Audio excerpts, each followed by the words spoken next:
Student exercise 2.3 का question number 2. Find the innate term and limit of the following sequence: 1, 1/2, 1/4, 1/8, 1/16. सही है student. अब देखिए स्टूडेंट, ये फर्स्ट टर्म है, ये सेकेंड टर्म है, ये थर्ड टर्म है. स्टूडेंट अब अगर मैं इसको इस फॉर्म में लिखूं 1/2 की पावर 0, 1/2 की पावर 1, 1/2 की पावर 2, 1/2 की पावर 3, 1/2 की पावर 4 और इस तरह. अब स्टूडेंट बिल्कुल सिंपल तरीके से हमें यहाँ इनेट टर्म मिल जाता है. सही है.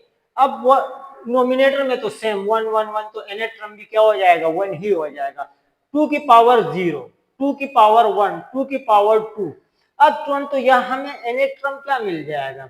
अगर मैं यहां लिखूं n-1, तो 1 - 1 0 फर्स्ट टर्म मिल जाएगा. 2 - 1 तो सेकंड टर्म मिल जाएगा. 3 - 1 तो थर्ड टर्म मिल जाएगा. तो ये हमारे पास आ गया इनेट टर्म. सही है स्टूडेंट. अब taking limit on both side, taking limit on both side, limit n goes to infinity, a n 1/2 limit n goes to infinity 1/2 n - 1. Apply limit. Student अगर मैं लिमिट अप्लाई करूं तो हमें क्या मिल जाएगा, 1/2 इंफिनिटी -1. अब अगर मैं इससे इंफिनिटी माइनस भी करूं तो इसका मतलब क्या होता है, इंफिनिटी. और किसी भी डिजिट का पावर अगर इंफिनिटी हो तो उसका मतलब क्या होता है, इंफिनिटी. तो 1/इंफिनिटी, आंसर क्या मिल जाएगा स्टूडेंट, 0. सही है.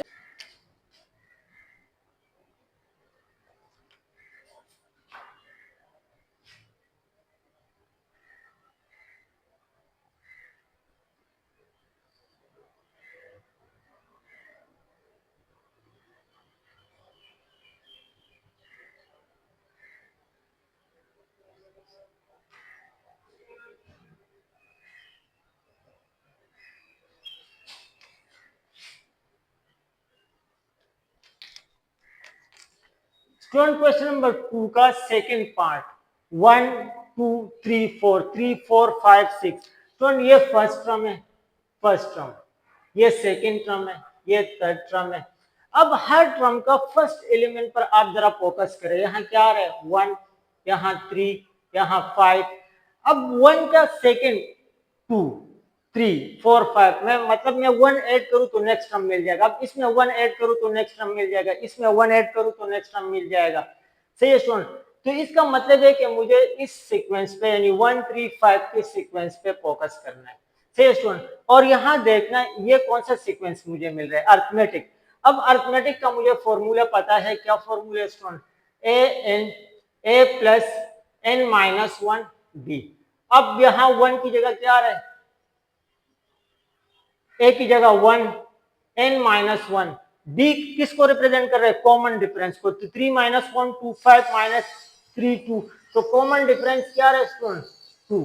तो मुझे nth इस सीक्वेंस के लिए nth टर्म क्या मिल जाएगा, 2n-1.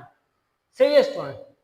अब हम आते हैं अपने सीक्वेंस पर. यहां पर अब स्टूडेंट देखना, अब इस थ्रू आउट के लिए जो फर्स्ट टर्म था उसका सीक्वेंस तो मुझे मिल गया. क्या मिल गया, 2n-1. अब इसको, इस सीक्वेंस को, 3 को और 4 को यहां पर देखना. मतलब मैं इसमें 1 ऐड करूं तो मुझे सेकंड मिल जाएगा. तो मैं इसमें 1 ऐड करूं तो क्या मिल जाएगा, 2. अब मैं इसमें 1 ऐड करूं तो ये मिल जाएगा. अब इसमें 1 ऐड करूं तो,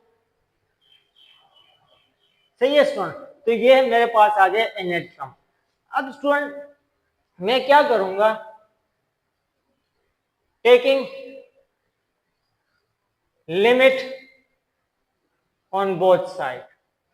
अब अगर दोनों तरफ मैं लिमिट अप्लाई करूं तो n goes to infinity, a n limit n goes to infinity 2n-1 2n upon 2n plus 1 2n plus 2.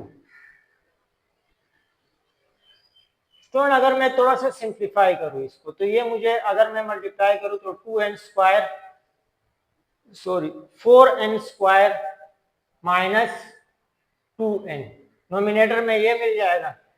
यहाँ मैं अगर मैं इसको मल्टीप्लाई करूँ तो 2n इसके साथ मल्टीप्लाई होकर क्या बन जाएगा 4n स्क्वायर, और ये इसके साथ मल्टीप्लाई होकर 4n प्लस 2n प्लस 2। सही है स्टूडेंट। अब अगर मैं n स्क्वायर में कॉमन ले लूं,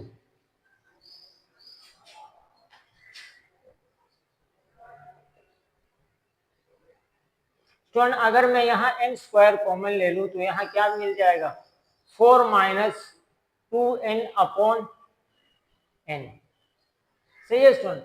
अब मैं यहाँ n स्क्वायर कॉमन ले लूं तो यह क्या मिल जाएगा 4 plus 6 upon n plus 2 upon n square.